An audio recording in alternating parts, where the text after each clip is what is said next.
My name is Helen Collins and I'm 29 years old. I work at the local library in a quaint town that most people probably hadn't heard of. My life is simple, perhaps too simple for some, but it's mine. I've always been the quiet type, finding solace in books rather than in the noisy bustle of the outside world. The library is my sanctuary. It's a charming old building with creaky floors and shelves that have seen better days, but to me, it's perfect. Every day, I unlock the doors at 8 o'clock a.m., turn on the lights, and inhale the comforting scent of books. It's a routine that never grows old. My parents passed away when I was young, and I was raised by my grandmother. She was a kind woman who always encouraged me to read and learn, but now she's gone too, leaving me alone with no siblings or close relatives. Just me and my small, familiar world. Good morning, Helen. Mr. Jenkins, a regular visitor, greets me as he enters. He's an elderly man who spends his days immersed in history books. Good morning, Mr. Jenkins. The new shipment of history books arrived yesterday. I've set them aside for you, I reply with a smile. Ah, you know me too well, dear, he chuckles, shuffling towards the designated shelf. The day continues in this comforting pattern. Familiar faces come and go. I help a group of kids find books for their school project, recommend a romance novel to Mrs. Harrison, and guide Mr. Thompson to the science fiction section. It's a quiet life, but I find comfort in its predictability and routine. Then, one day, everything changed. Jack walked into my life. He came in looking for a book, but with his crisp suit and confident stride, he was clearly not the typical library visitor. Can you help me find a book? He asked, his voice smooth and inviting. Of course. What are you looking for? I replied, trying to maintain my composure. It's a novel, The Great Gatsby, he said. Right this way, I said, leading him to the classics section. As I handed him the book, our hands brushed briefly, sending a jolt through me. It was a fleeting touch, but it lingered in my thoughts. Thank you, Helen, he said, glancing at my name tag. I'm Jack. It's nice to meet you. That's nice to meet you too, Jack, I replied. That brief encounter marked the beginning of everything. It was the start of a love I hoped would last a lifetime and a journey that would take me from my quiet life into a whirlwind of chaos and betrayal. If only I had known then what I know now, maybe things would have been different. But life doesn't come with a warning label, and sometimes we have to learn the hard way. After that first meeting, Jack began to visit the library more often. It was odd, even that he didn't seem like the reading type. But each visit, he would ask for a book recommendation and spend a few minutes chatting with me. One day, he came in just as I was struggling with a box of newly arrived books. Need a hand with that, he offered, walking over. That would be great, thanks, I said, relieved. As we placed the books on the shelves, he asked, So, Helen, what got you into working at a library? I shrugged. I've always loved books. They're like friends to me, you know? Plus, it's nice and quiet here. He laughed. I can see that. It's like a whole different world. Our conversations grew longer with each visit. I learned that Jack worked in his family's real estate business. He was easy to talk to, and for the first time in a long time, I felt someone was genuinely interested in me. Then one day he surprised me. Helen, would you like to have dinner with me tonight? He asked, a hopeful look in his eyes. I was taken aback. Like a date? Yes, like a date, he said, smiling. I hesitated. This was new territory for me, but there was something about him that made me want to say yes. Okay, sure. I'd like that, I replied, trying to keep my voice steady. We went to a small restaurant in town, nothing fancy but cozy. We talked about everything and nothing, and for a few hours, I forgot about my usually solitary life. As we walked home, Jack said, I had a really great time tonight, Helen. You're very different from the people I'm used to. I didn't know how to respond, so I just smiled. Jack continued, I'd like to see you again. Would that be okay? I nodded, feeling a flutter of excitement. Yes, I'd like that. From then on, our meetings became more frequent. Jack would take me out to dinner, or we'd go for walks. For the first time, I felt like I was part of something bigger, a world beyond books and solitude. It wasn't long before I fell for him deeply. He was charming and attentive, making me feel special. So when he proposed, I didn't hesitate. I said yes. Looking back, I wish I had recognized the warning signs. I wish I had seen that his charm was merely a mask, concealing something much less pleasant. But love has a way of blinding you, making you overlook red flags. And I was utterly in love, or at least I thought I was. After Jack and I got engaged, things began to shift. It started with his parents. They never approved of me, deeming me unworthy because I didn't come from money. The first time I met them, it was clear they didn't like me. We were at their grand, opulent house, a stark contrast to my humble surroundings. Helen, this is my mother, Margaret, and my father, Richard. Jack introduced me. Nice to meet you, I said, forcing a smile. Margaret looked me up and down. So, you're the girl who works at the library? Yes, I am, I replied, feeling increasingly small under her scrutiny. Richard then added, Jack, couldn't you find someone more suitable? I felt like shrinking into the floor. The dinner was long and uncomfortable. They made it clear they thought I was beneath their son, but Jack defended me, which only made me love him more. Before our wedding, they insisted on a prenuptial agreement. They claimed it was just a formality. With little to lose, I agreed without making a fuss. After we married, I moved into Jack's house, which turned out to be his parents' house. They had given it to him as a wedding gift, but they acted like it was still their home. His parents would drop by unannounced and start giving orders. Helen, make us some coffee, Margaret would demand as soon as she walked in, and I would comply without protest. I didn't want to stir up trouble, so I kept quiet. One day, Margaret pointed to the TV and said, Remember, Helen, in case of divorce, you can't claim this. It felt like that with everything. They constantly reminded me that none of the house's belongings were mine. Jack began to change too. He wasn't the man I had fallen in love with. He started joining in on his parents' jokes about me. One evening, as I was trying to decide what to wear for a family event, I asked Jack for his opinion. This one makes you look less drab, he said, laughing. I was hurt. It felt like he was a different person around his parents. He no longer stood up for me. Instead, he laughed along with them. Living in that house became increasingly exhausting. I felt like an outsider, an unwelcome guest. I kept hoping things would improve, but they only worsened.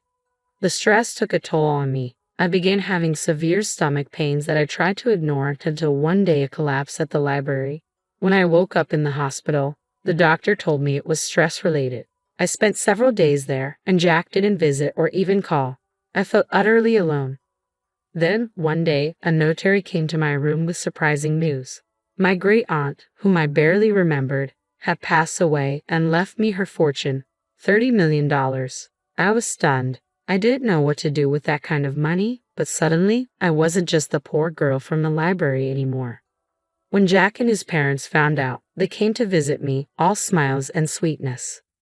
Darling, we're so happy for you, Margaret said, her voice oozing with false concern. Yes, we're a family.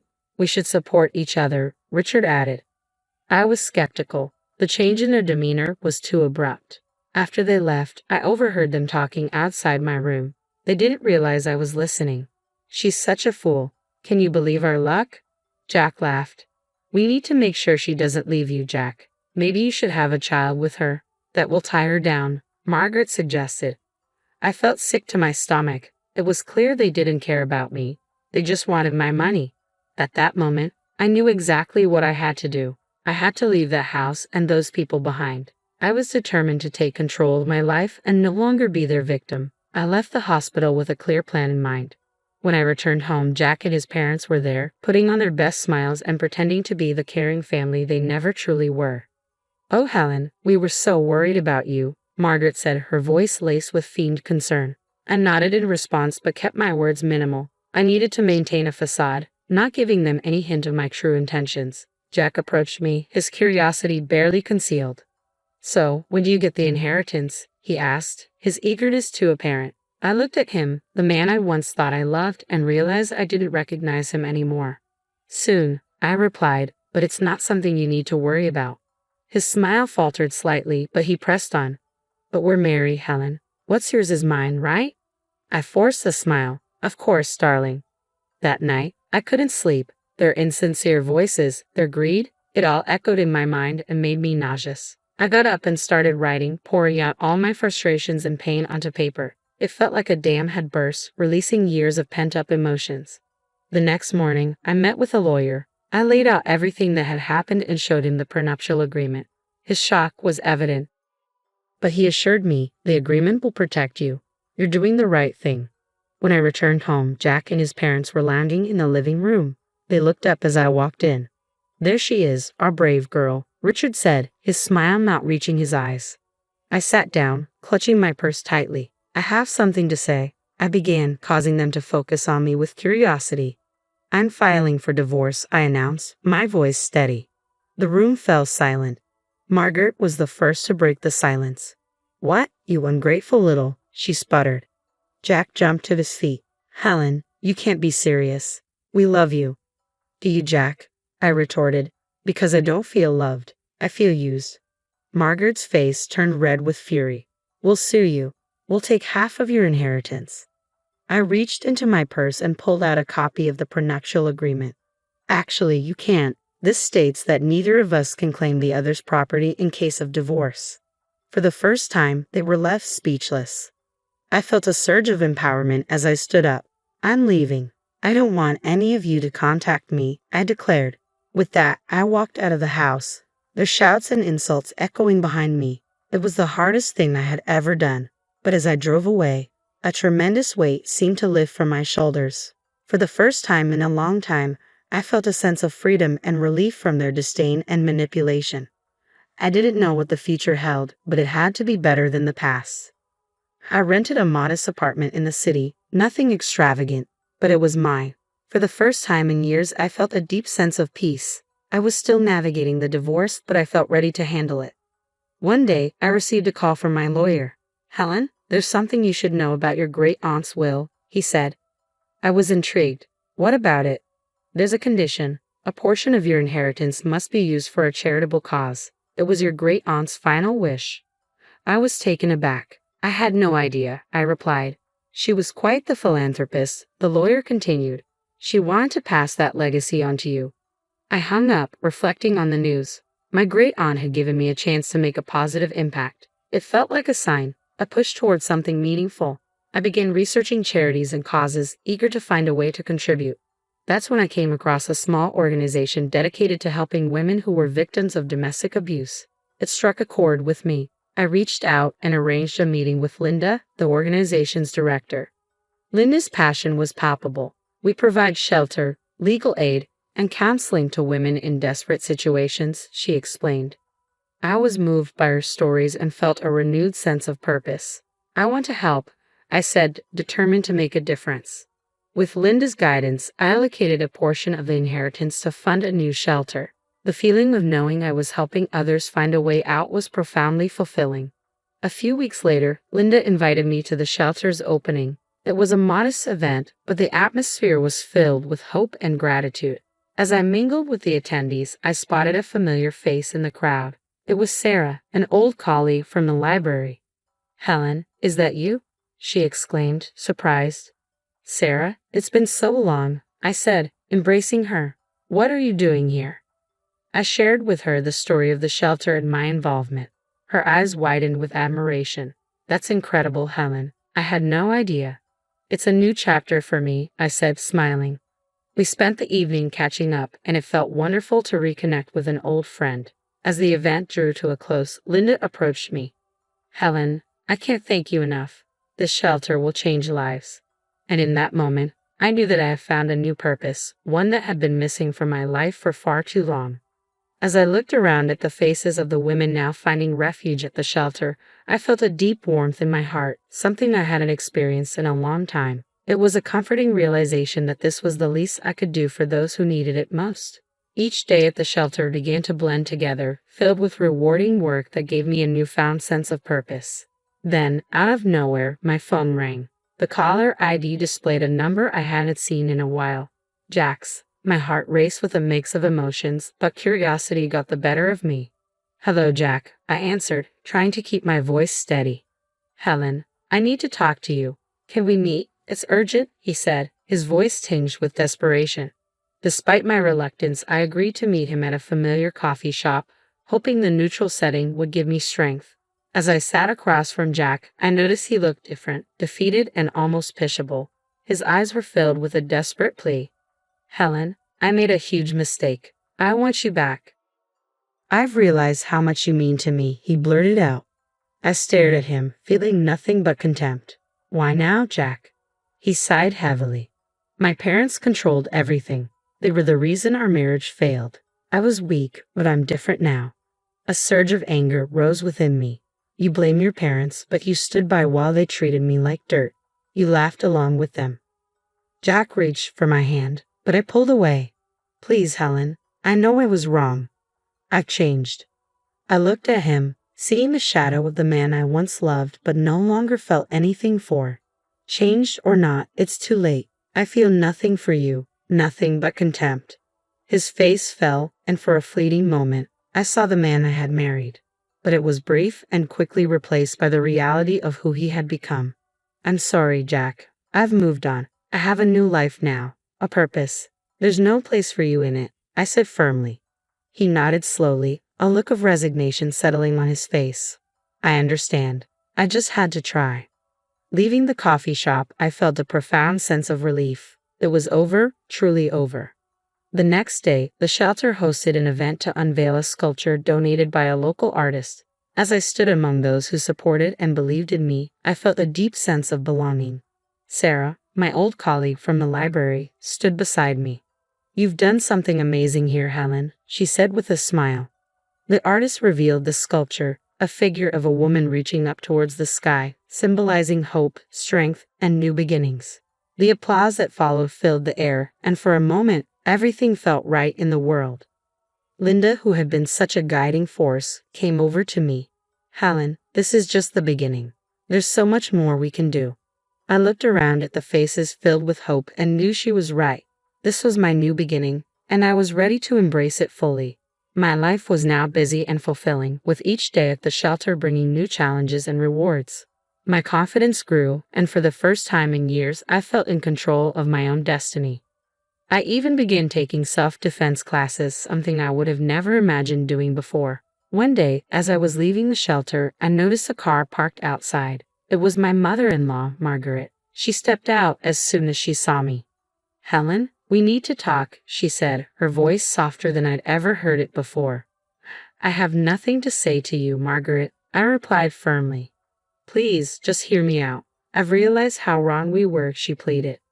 I paused and looked at her. She seemed sincere, but I couldn't forget the past. What do you want, Margaret? I want to apologize, she said, her eyes glistening with tears. I treated you terribly. I've lost my son because of it, and I don't want to lose you too. You were like the daughter I never had. I felt a pang of sympathy, but I pushed it away. Margaret, you made my life a living hell. An apology won't change that. I've moved on, and I suggest you do the same. She reached out to me, but I stepped back. Please, Helen, I know I can't undo the past, but I want to make things right. I shook my head. It's too late for that. Goodbye, Margaret. As I walked away, I felt her gaze on my back but didn't look back. I had learned to stand up for myself, and there was no going back to the way things were.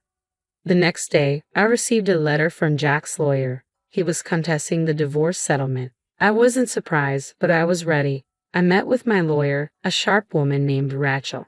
He's got no leg to stand on, Helen. The prenuptial agreement is clear.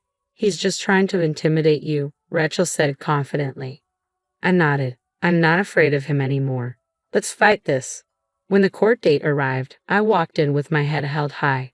Jack was there with his lawyer, and for a moment, our eyes met. There was a fleeting glimpse of the old Jack, the one I had loved, but it vanished quickly. The judge listened to both sides and then made her decision. The prenuptial agreement stood, and Jack's claims were dismissed. I felt a surge of relief and triumph. After the court session, Jack approached me. Helen, I'm sorry. I was wrong, he said, his voice low. I looked at him, seeing the man I once loved but now felt nothing for. Goodbye, Jack. Take care of yourself. As I left the courtroom, I felt a sense of closure. That chapter of my life was finally over and a new one was just beginning. At the shelter, we were gearing up for a fundraiser, and it was taking all my attention. The support from the community was overwhelming, and I felt a deep sense of gratitude. The night of the fundraiser arrived, and the place buzzed with energy. People from all walks of life had come to support our cause. As I looked around, I realized how far I had come, from a quiet, timid woman to someone who stood up for herself and others. You did it, Helen. This is amazing, Sarah said, coming up to me. I smiled. We did it, and there's so much more to do. As the event continued, I felt a profound sense of accomplishment and purpose. This was my life now, and I was exactly where I was meant to be.